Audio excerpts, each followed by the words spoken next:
Welcome student, I am your mathematics teacher Dharmendra Sharma. आज हम start करेंगे अपना 11th क्लास का पहला चैप्टर का नाम है सेट थ्योरी। सेट के बारे में, सेट अपने आप में एक समझ में आ रहा है कि सेट यानी कि हम बहुत सारी चीज़ों को एक साथ इकट्ठा करते हैं तो उसको हम क्या बोल देते हैं, सेट बोल देते हैं। तो सेट को हम मैथमेटिकल में कैसे बोलेंगे? जैसे सेट को मैथमेटिकल में बोलने से पहले कि आपने बहुत सारे स्टूडेंट को कलेक्ट कर दिया एक ग्रुप में, तो वो भी क्या हो गया, सेट हो गया। बहुत सारे स्कूलों को कलेक्ट कर दिया, वो भी क्या हो गया, सेट हो गया। तो हम सेट को कैसे डिफाइन करते हैं? तो डेफिनेशन ऑफ सेट अगर लिखना चाहें तो डेफिनेशन ऑफ सेट क्या होगी आपके पास? कलेक्शन ऑफ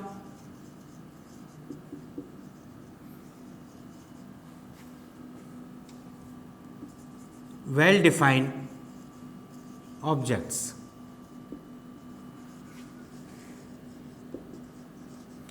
इसका मतलब हो collection of well defined object, यानी बहुत सारी चीज़ों का कलेक्शन। तो कलेक्शन का हमने जैसे एग्जांपल लिया, स्कूल, बहुत सारे स्कूल, ABC स्कूल का कलेक्शन, या फिर बहुत सारे स्टूडेंट्स का कलेक्शन। तो हम यहाँ बोल रहे हैं collection of well defined object. तो वेल डिफाइंड का मतलब क्या है? वेल डिफाइंड का मतलब है कि कोई प्रॉपर्टी होनी चाहिए, जैसे कि collection of all student which score more than 90 marks in mathematics. इसका मतलब collection of all students which score more than 90 marks in mathematics. इसका मतलब क्या हो गया कि उन सारे स्टूडेंट का कलेक्शन है जो जिसके मार्क्स 90% से ज़्यादा आए इन मैथमेटिक्स। क्लियर? तो यहाँ पर मैं डिफाइन कर दिया। अगर मैं ऐसे बोलूँ collection of all good students, तो collection of all good student is a set? No, it is not a set. See here, collection of all good students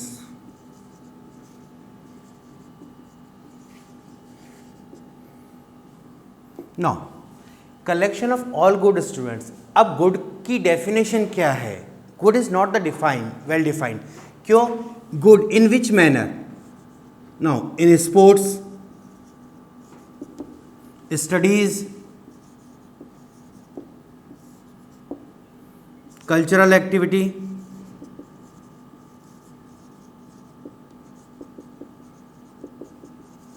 इसका मतलब हम इसको क्या बोलेंगे? इसको collection of all good student को set नहीं बोलेंगे। क्लियर? तो this is not the set. क्यों? क्योंकि हमारे पास यहाँ पर वेल डिफाइंड नहीं है, यानी हमने एक प्रॉपर्टी डिफाइन नहीं करी। सिंपल हमने बोल दिया गुड। किस मैनर में गुड होंगे ये हमने डिफाइन नहीं किया। अब बात करते हैं, सेकेंड एग्जाम्पल अगर लें, collection of all students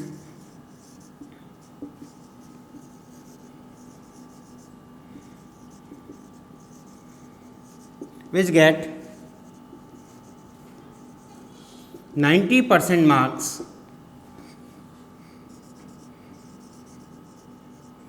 in mathematics।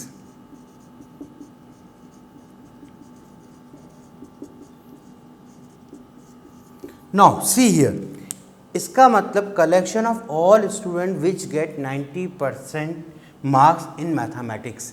यहाँ पर वेल डिफाइंड हो गया। वेल डिफाइंड का मतलब हो गया कि यहाँ पर हमने डिफाइन कर दिया कि हमने सारे के सारे बच्चे वो कलेक्ट करें, एक ग्रुप, ऐसा कलेक्शन ग्रुप बनाया है कलेक्ट करके जिसमें सारे बच्चों के मार्क्स क्या हैं, 90% से अबाव हैं। क्लियर? तो ये हमारे पास आ गया।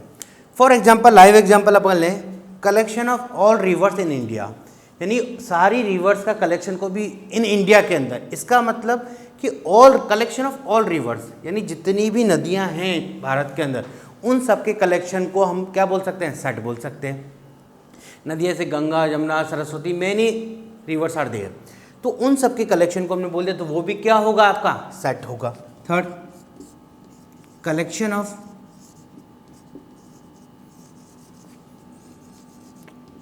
ऑल रिवर्स,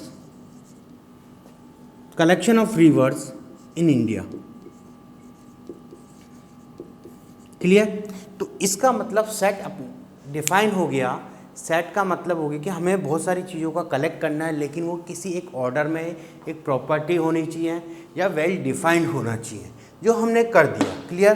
पहला हमने देखा collection of all good students, इसको हम सेट क्यों नहीं बोल पाए थे? क्योंकि स्पोर्ट्स, कल्चरल, स्टडीज़ हमें नहीं पता था कि किस में वो गुड होंगे। क्लियर? लेकिन सेकंड हमने एग्जांपल लिया collection of all student which get 90% marks in mathematics. Clear? तो हमने यहाँ 90% मार्क्स स्कोर कर रहे हैं उन बच्चों को सेलेक्ट किया।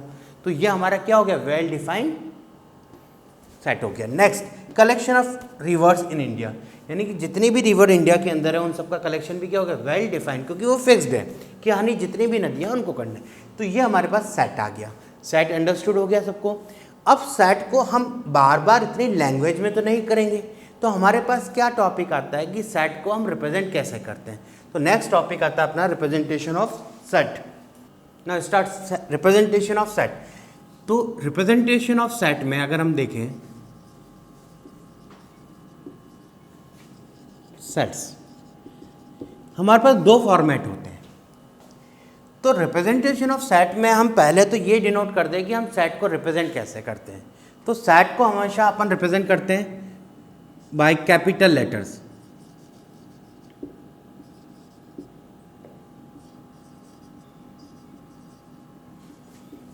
A, B, C, D etcetera etcetera, यानी कि अल्फ़ाबेट के जितने भी लेटर्स होते हैं उनको और कैपिटल फॉर्म में, तो वो एक सेट को रिप्रेजेंट करने के लिए काम में आते हैं अपने। क्लियर। नेक्स्ट, अब एक और चीज़ यहाँ पर क्लियर कर देते हैं कि सेट को तो कर दिया कि सेट के अंदर, लेकिन सेट के अंदर एलिमेंट्स भी होते हैं। तो एलिमेंट्स को डिनोट करने के लिए हम क्या करते हैं, फॉर एलिमेंट्स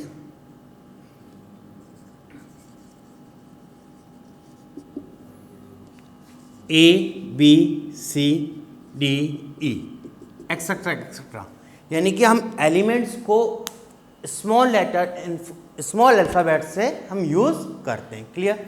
अब इसको लिखने का तरीका, हम ऐसे तो नहीं लिखेंगे कि Ganga is belongs to this, Ganga is this river of India and Saraswati. तो अपन क्या करते हैं कि अपन इतना सब लैंग्वेज में लिखने की जगह A belongs to set A, set A हमने मान लिया collection of all rivers, collection of rivers in India. Clear. और ए उसका कोई एलिमेंट है, तो इसका मतलब हो गया this sign is sign of belongs to.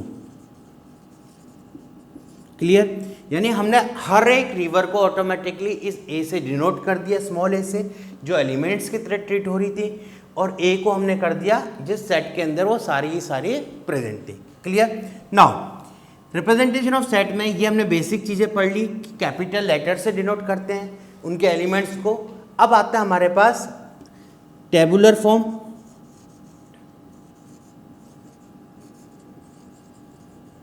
और रोस्टर फॉर्म।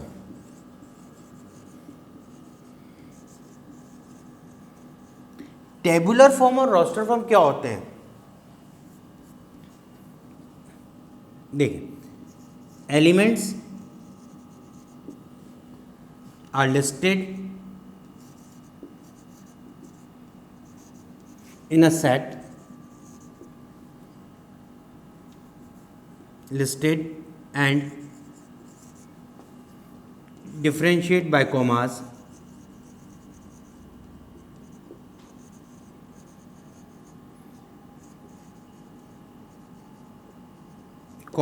and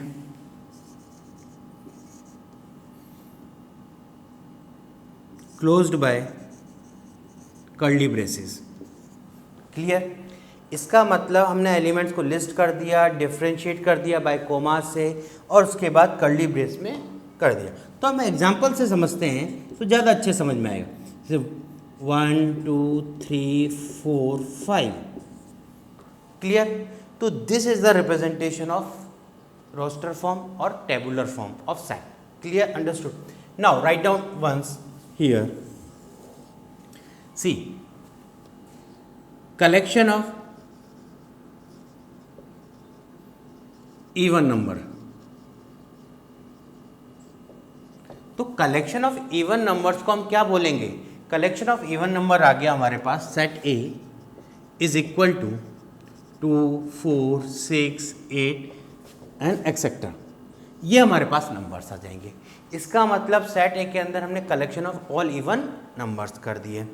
नेक्स्ट हमारे पास आता है और बात कर, अब एक और चीज, 3 is a element of, 3 is a element of set A.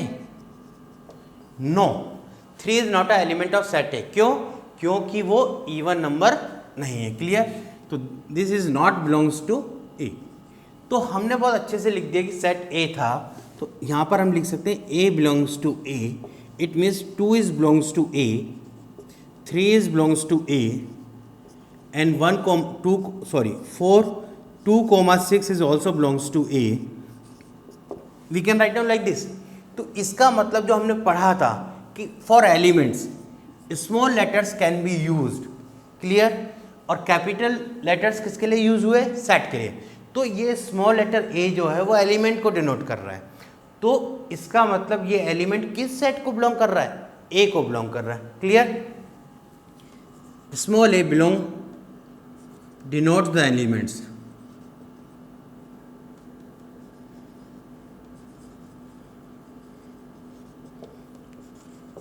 A denotes set, clear। I think you understand कि हमारे पास रिप्रेजेंटेशन ऑफ सेट में था, तो हमने सेट को रिप्रेजेंट करा था कैपिटल लेटर से, बी से, सी से। उसके बाद हमने एलिमेंट्स को रिप्रेजेंट किससे करा था, स्मॉल ए, small B, small C, small D से करा था। उसके बाद हमारे पास उसको रोस्टर फॉर्म से या टेबुलर फॉर्म से रिप्रेजेंट करने का था, तो हमने रिप्रेजेंट करा कि हर एलिमेंट लिस्टेड होगा, डिफरेंशिएट बाय कॉमा होगा, उसके बाद क्लोज हो जाएगा किससे, कर्ली ब्रेसेस से। तो ये हमने एक एग्जांपल लिया कि a equal to curly braces 1, 2, 3, 5। एक और एग्जांपल हमने लिया collection of all even numbers. Collection of all even numbers को हम क्या लिख सकते हैं, 2, 4, 6, 8 एक्सेट्रा, क्लियर। नाउ उसके बाद हमने लिखा कि a is belongs to element of set and no, a belongs to 3 लिखा हमने, या a इक्वल टू 3 लिखते तो a 3 को नहीं इक्वल नहीं है, तो हमने क्या लिया, it is not a element of set a, clear. और इजीली लिख पाए तो हम ये लिख सकते हैं, क्लियर। तो नेक्स्ट, तो a belongs to a, if यहाँ पर एक और लाइन लिख देते a इक्वल टू 3। अगर a 3 है तो वो a को बिलोंग नहीं कर रहा, क्लियर। तो a belongs to a, 2 belongs to a, 4 belongs to a, clear. Now इसके बाद हमारे पास आता है कि सर हम इतना लिस्टेड भी लिख रहे हैं, इसके अलावा और कोई मेथड, बिल्कुल इसके अलावा एक मेथड और होता है अपन रिप्रेजेंट करते हैं, that is a set builder form.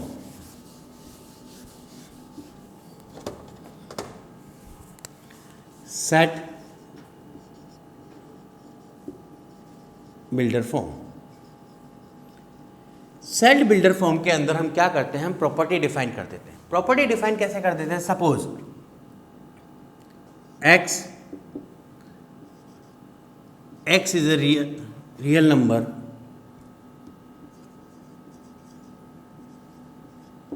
And x is less than, instead of real number we write down natural number, that is easy for understood, natural number, x is less than 6। तो this is what is the meaning of this, कि x अपना एक natural number है और x natural number के साथ साथ किससे छोटा है, 6 से छोटा है। इसका मतलब अगर हम इसको लिखना चाहें रोस्टर फॉर्म में तो हमने लिख दिया, ये हमारे पास आ गया। अगर हम लिखना चाहें टेबुलर फॉर्म में तो क्या होगा, 1, 2, 3, 4, 5। नाउ इन दोनों में फ़र्क क्या है कि हमने ऊपर क्या डिफाइन करा, हमने एक प्रॉपर्टी डिफाइन कर दी कि हमारे पास x क्या है, क्लियर। नेक्स्ट उसके बाद उसको रोस्टर फॉर्म में भी लिख के देखा, तो हमारे पास दोनों ही क्या है, सेट बिल्डर फॉर्म में लिखा हमने, रोस्टर फॉर्म में लिखा, दोनों ही इक्वल है, क्लियर। मेरे ख्याल समझ में आ गया होगा बच्चों। नेक्स्ट इसके बाद अगर हम बात करते हैं नेक्स्ट एग्जाम्पल की, suppose we take a AIEOU vowels ले लेते हैं। नाउ इसको हम सेट बिल्डर फॉर्म के अंदर कैसे लिखेंगे, तो सेट बिल्डर फॉर्म के अंदर इसको लिखना है तो हम लिखें set equal to x is a vowel of alphabet,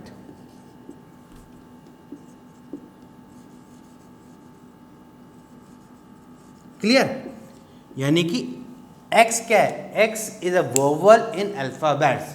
तो हमने डेफिनेशन डिफाइन कर दी कि x जो है वो क्या होगा, आपका अल्फाबेट्स वोवल्स होंगे किसके अंदर, अल्फाबेट्स के अंदर। I think everyone understood, clear. Next और देख लेते हैं,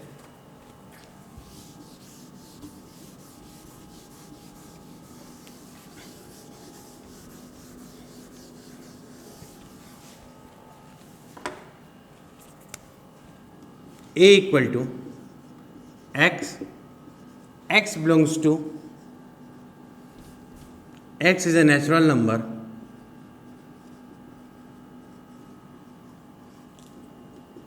क्लियर। अब x and x is a natural number, ये हमने डिफाइन कर दिया। अगर इसको हम रोस्टर फॉर्म में लिखें तो क्या आ जाएगा, सिंपल सा 1, 2, 3, 4, 5, 6, so on.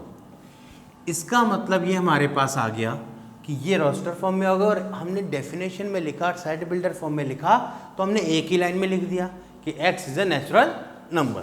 Clear, define. Now इसके बाद अपन पढ़ते हैं टाइप्स ऑफ सेट्स, कि सेट्स भी कितने टाइप्स के होते हैं। तो टाइप्स ऑफ सेट में अगर हम देखें,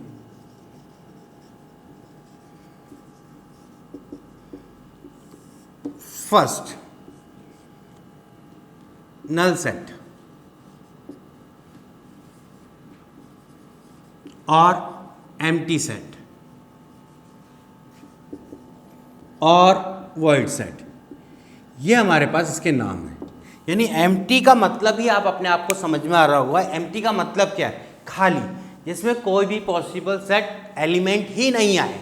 यानी कि एम्प्टी सेट का मतलब जिसके अंदर कोई भी एलिमेंट ना हो।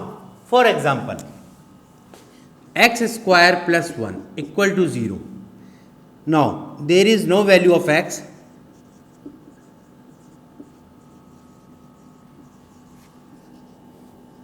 at which,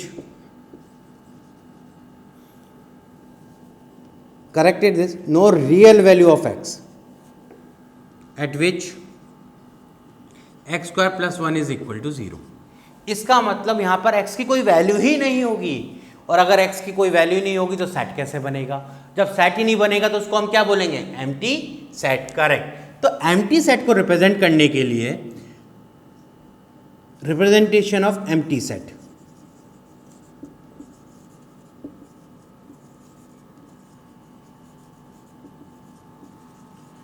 एम्प्टी सेट को रिप्रेजेंट करने के लिए हम या तो फाई यूज कर लेते हैं या फिर कर्ली ब्रेस यूज कर लेते हैं। क्लियर। यानी एम्प्टी सेट को हमने रिप्रेजेंट करने के लिए क्या यूज कर लिया, फाई और कर्ली ब्रेस। हाँ, we can not write down like this, this is a wrong. क्यों? क्योंकि कर्ली ब्रेस के अंदर अगर कुछ भी प्रेजेंट हो गया, इसका मतलब क्या हुआ कि हमारे पास क्या हो गया कि उसके अंदर एक एलिमेंट प्रेजेंट हो गया। क्लियर।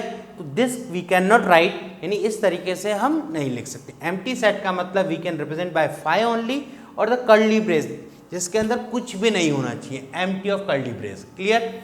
तो एम्प्टी सेट मेरे ख्याल से आपको समझ में आ गया बेटा कि एम्प्टी सेट का मतलब हो गया ऐसी कोई एक्स की वैल्यू है ही नहीं जिस पे कोई भी कंडीशन जो आपको दे रखी है क्वेश्चन के अंदर वो सेटिस्फाई हो जाए।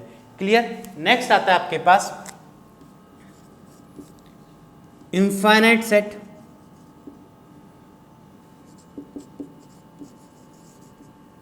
और finite set.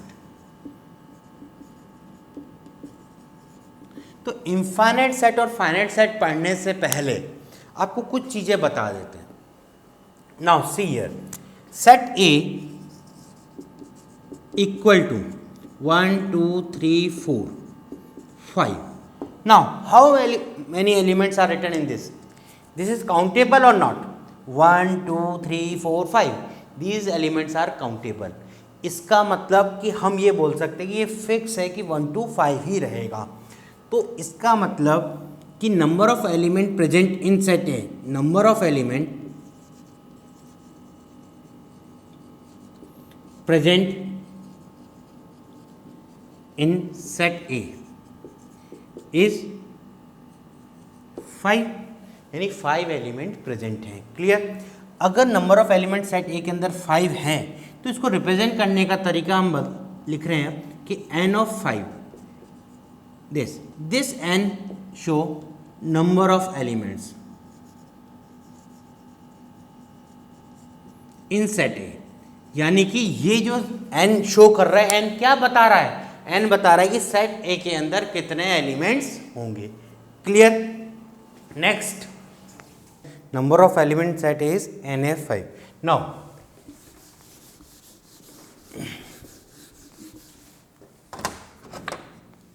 Next write down we set A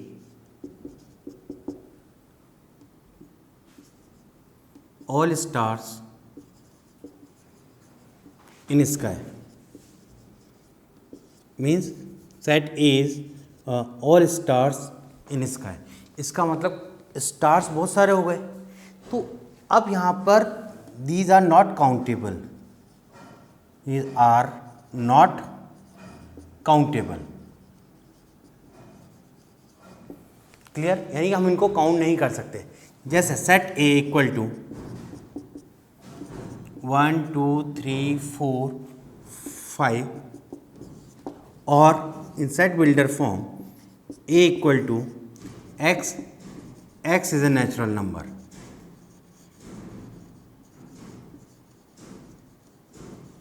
correct.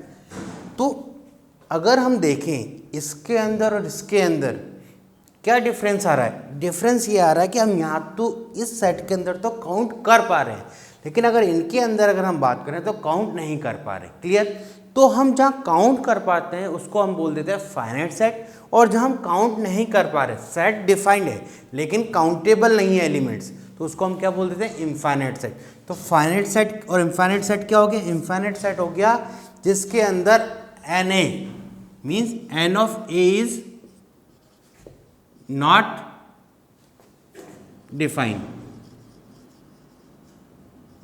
यानी कि एन ए जहां डिफाइन नहीं है वो कौन सा सेट हो गया, is infinite set.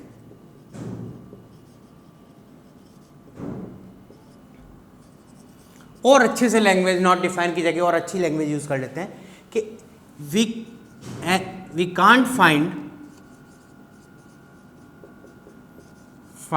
N A और we are unable to find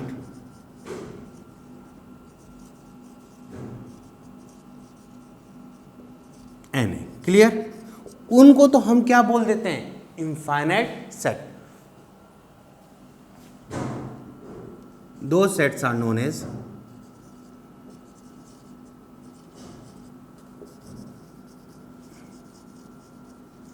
infinite set, clear.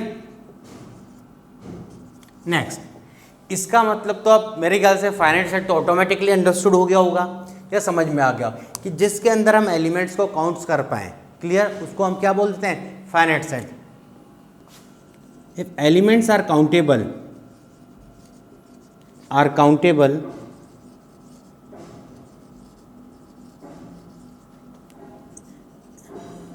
in a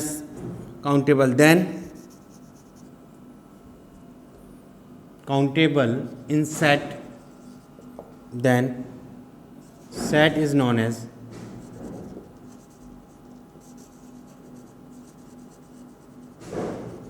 finite set, clear. इसका मतलब फाइनाइट और इनफाइनाइट सेट क्लियर हो गया कि फाइनाइट सेट के अंदर हम क्या कर सकते हैं, एलिमेंट्स को काउंट कर सकते हैं। इनफाइनाइट सेट के अंदर हम क्या कर सकते हैं, एलिमेंट्स को काउंट नहीं कर सकते, क्लियर। तो एक चीज़ और समझ में आ गई कि जो फाइनाइट सेट है उसके हम काउंटेबल कर रहे हैं तो उसको हम एक नाम दे देते हैं कि हम हर बार अनकाउंटेबल या काउंटेबल बोलने की जगह हम क्या बोल देते हैं उसको, cardinal number. Suppose let set A के अंदर हमारे पास 1 2 3 4 एलिमेंट्स हैं, क्लियर।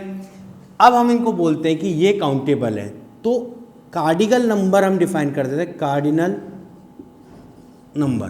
कार्डिनल नंबर क्या होता है, number of element present in set A, that is equal to n of A and that is equal to 4, understood. तो हमने उसको क्या बोल दिया, कार्डिनल नंबर। तो हमारा इनफाइनाइट सेट हो गया, सेट हो गया। नेक्स्ट, अगला हम बात करते हैं इक्वल सेट्स।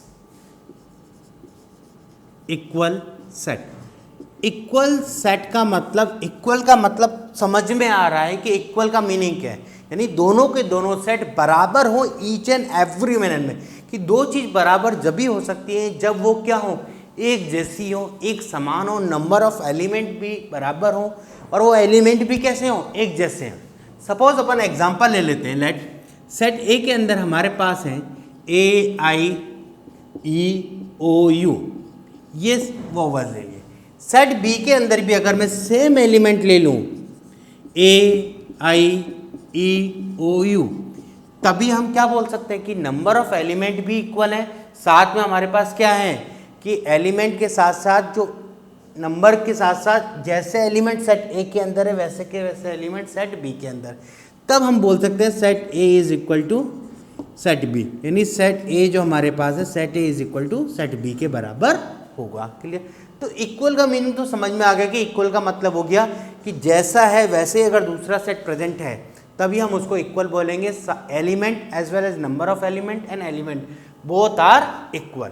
इसके बाद आता है एक इक्विवेलेंट सेट।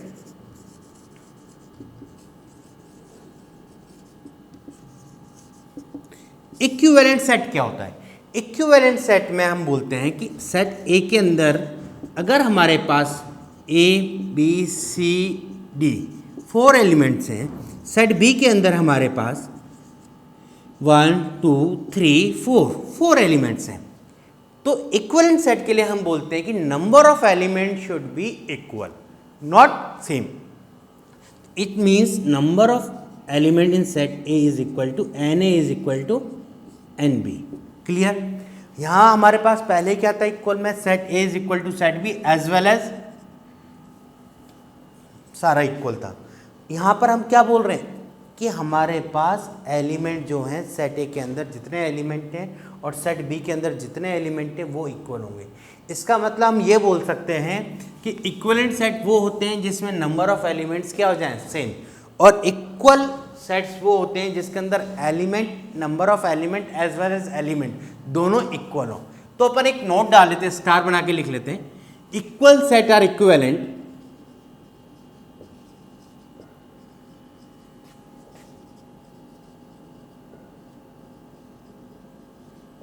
but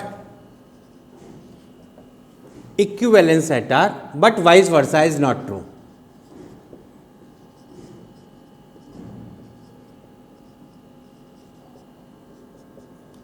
इसका मतलब ये हो गया कि इक्वल सेट को हम इक्विवेलेंट सेट बोल सकते हैं लेकिन इक्विवेलेंट सेट को हम इक्वल सेट नहीं बोल सकते। क्लियर? नेक्स्ट अपने पास आता है इसके बाद सबसेट। सबसेट क्या होता है? तो सबसेट को पहले अपन एग्जांपल से समझ रहे हैं, उसके बाद अपन लैंग्वेज लिखते हैं। लेट सेट ए के अंदर हमारे पास एलिमेंट है 1 2 3 4 5। क्लियर? सेट बी के अंदर एलिमेंट है हमारे पास 1 2 3 4 5 6 7 8 9 10 11। क्लियर? अब हम ये बोल सकते हैं कि यहाँ पर अगर हम ध्यान से देखें तो ए के सारे एलिमेंट कहाँ प्रेजेंट है? ए के सारे एलिमेंट आपके सेट बी के अंदर प्रेजेंट है, और जब सेट बी के अंदर अगर प्रेजेंट है तो इसको हम बोल देते हैं A is a subset of B. This is a sign of subset.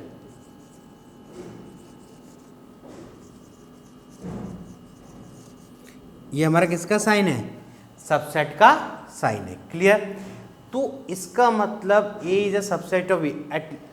अगर हम ऐसे लिख दें कि सेट सी हमारे पास है 1 2 3 14 15, now C is a subset of B? No, क्योंकि बी के अंदर 14 और 15 नहीं है, तो C is not a subset of B. Clear? Not a subset, और we can write down like this also, C is not a subset of B. Clear? अब हमने सबसेट डिफाइन कर लिया कि ए और बी के अंदर। क्लियर? अगर हमारे पास क्वेश्चन ये आ जाए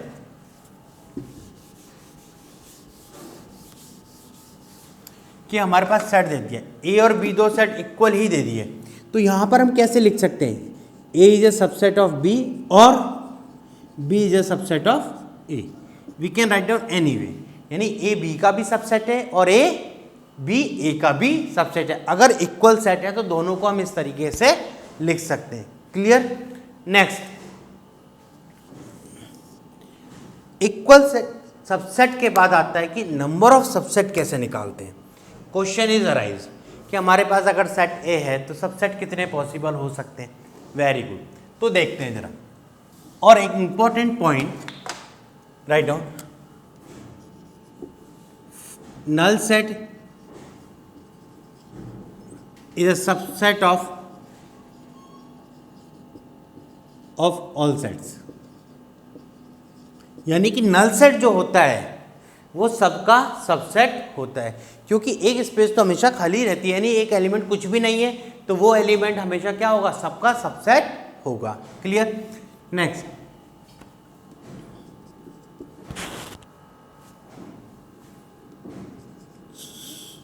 सुपर सेट। सुपर सेट क्या होता है? सबसेट के बाद हमने बात करी थी सुपर सेट की। सुपर सेट क्या होता है? सुपर सेट होता है आपका B is a super set. Clear, क्योंकि ए के सारे एलिमेंट बी के अंदर प्रेजेंट है। B is a super set.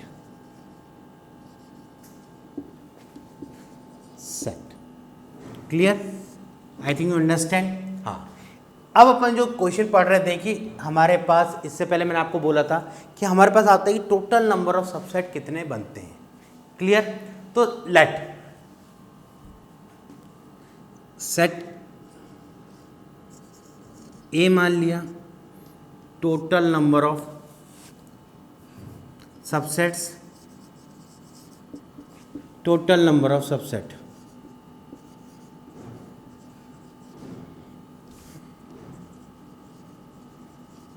कितने होंगे। क्लियर, अब जरा बात कर लेते हैं सेट ए के अंदर। मान लो एक भी एलिमेंट नहीं है तो 5 5 का ही सबसेट होगा, तो टोटल नंबर ऑफ सबसेट कितने होंगे? एक। सपोज एक एलिमेंट है तो सबसेट कितने होंगे? दैट इज 5 और 1। कितने सबसेट आ गए अपने पास? 2 सबसेट आ गए।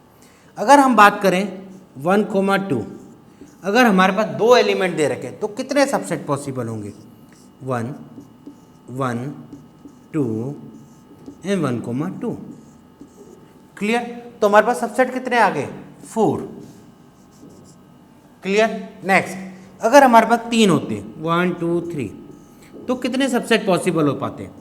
1, 1, 2, 3, 4, 1, 2, 1, 3, 2, 3 एंड 1, 2, 3।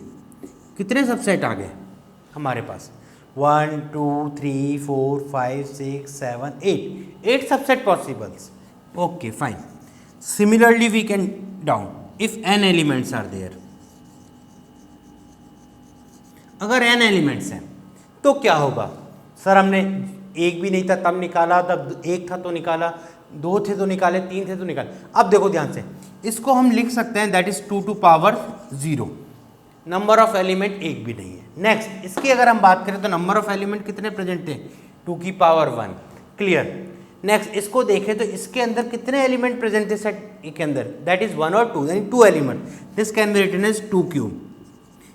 इसके अंदर कितने एलिमेंट प्रेजेंट है? 3 थे तो कितने सबसेट बने? 8। तो this can be written as 2 cube. Clear. Next, अगर हम देखें अगर n एलिमेंट होंगे तो हर एक में हमने देखा कि 2 की पावर जा रहा है, तो अगर n एलिमेंट होंगे तो हमारे पास कितना आएगा? That is equal to 2 to power n। Clear, यानी कि n के number of element present in set A. Clear, तो we can write down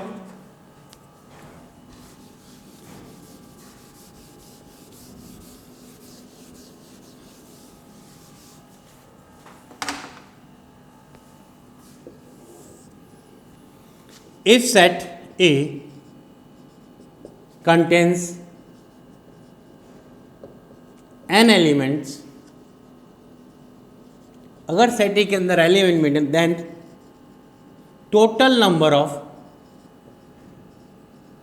subset is 2 to power n a।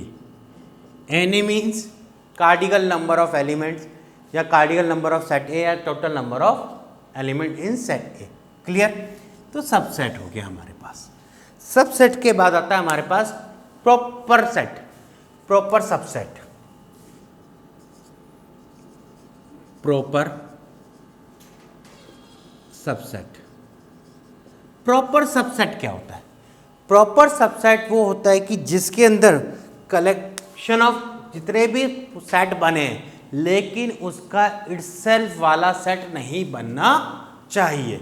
For example लेते तो क्लियर हो जाएगा कि हमारे पास आ गया 1, 2, 3 एक सेट ए हमारे पास है, इसके सबसेट लिखे हमने, एक 5 हो गया, एक 1 हो गया, एक 2 हो गया, एक 3 हो गया, एक 1, 2 हो गया, आपके पास एक 1, 3 और आपके पास हो गया 2, 3 एंड 1, 2, 3। नाउ ये हमने सेट्स निकाले हुए थे, क्लियर। तो टोटल कितने बने थे इसके सबसेट्स, 1, 2, 3, 4, 5, 6, 7, 8। अब हम कह रहे हैं प्रॉपर सबसेट कब कहा जाएगा? प्रॉपर सबसेट जब कहा जाएगा जब इटसेल्फ वाला प्रेजेंट नहीं होना चाहिए, क्लियर। कई बुक्स में लिखा होता है कि इटसेल्फ वाला भी नहीं होना चाहिए और 5 भी नहीं होना चाहिए, नल सेट भी नहीं होना चाहिए, क्लियर। लेकिन नल सेट के बारे में तो हमने पहले ही बोला कि वो हर एक सेट का क्या होता है, सबसेट होता है। तो प्रॉपर सेट में कई बुक्स में आपको लिखा होता है कि आप प्रॉपर सेट सबसेट अगर निकालना है तो आप एक तो खुद का जो बन रहा है सेट वो निकाल दीजिए और एक 5 निकाल दीजिए, तो वो भी कर सकते हैं, लेकिन वो आपके जेई मेन में नहीं होता, क्लियर। तो according to the JEE Main we simply remove the itself one, clear. तो जो खुद का सेट बन रहा है उसको हम रिमूव करते हैं, बाकी सब एज इट इज रहते हैं। तो इसका मतलब हमारे पास आंसर क्या हो जाएगा इसका, that is 2 to power 3 - 1 that is equal to 7। तो टोटल प्रॉपर सबसेट कितने बनेंगे, 7 बनेंगे आपके पास, क्लियर। अगर if set A contains n element then total number of proper subset कितने होंगे, that is equal to 2 to power na - 1। na is the number of elements present in set A, clear। तो this is the total number of proper subset. Next set से related एक last topic आता है, that is the power set, clear. तो सी power set.